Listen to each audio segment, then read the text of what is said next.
We started this over 20 years ago.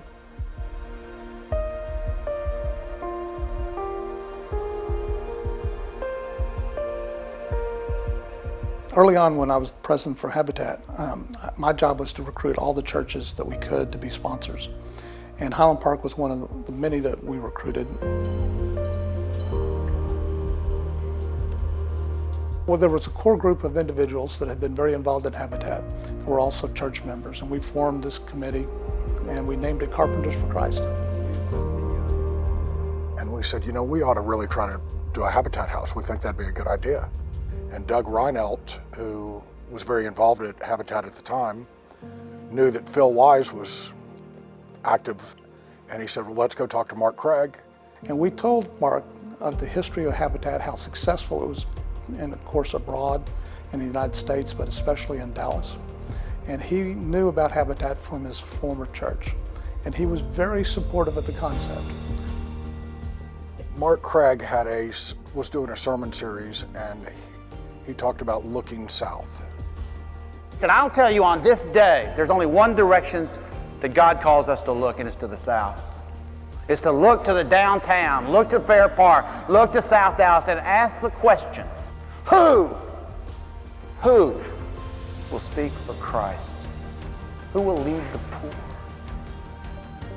And after that, Carpenters for Christ had momentum, the momentum we've seen now, for the last 25 years. You know, Reverend Craig really got in there when he saw the enthusiasm, and he really started breaking down barriers, structural barriers in the church to get this done. This project really pulled our church together in a kind of an amazing way.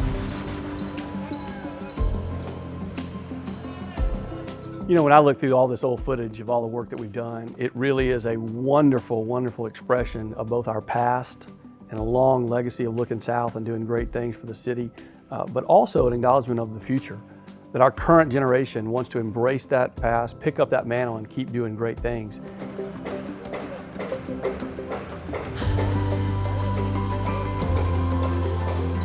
It's very successful, obviously, because of the church's sponsorship with Habitat for Humanity, but it's also the core leaders that are on staff. It's the staff church. It is any volunteer group or individual that comes out to help us, and it's also the people that sponsor our lunches. I mean, it truly takes a village to build a house for someone.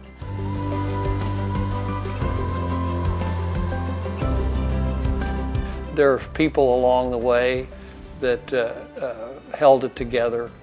Joe Fortson for one, Jane Parker for another. She was in charge of meals and coordinating groups and all that sort of thing. There's been so many people that have been actively involved, and it's just a blessing that it's come this far, and I can't imagine 125 families all having a roof over their head, and I think that's a beautiful, wonderful thing, and I'm happy to be a small part of it. Well, it's just a great tribute to the church and every individual that's been a volunteer for these 125 houses. We've had some unbelievable long-term volunteers that have been with the program from the very beginning, and without their core continuity, this project wouldn't have been a success. You know, I've heard a bunch of goals over the years. When Mark stood in the pulpit and said we're going to build 100, they thought that was impossible. Now I think we have a minimum goal of 200. There'll probably be folks that think that will be impossible. I think we're going to keep going well past 200. As long as I'm able, and as long as the church wants to do it, I'll volunteer.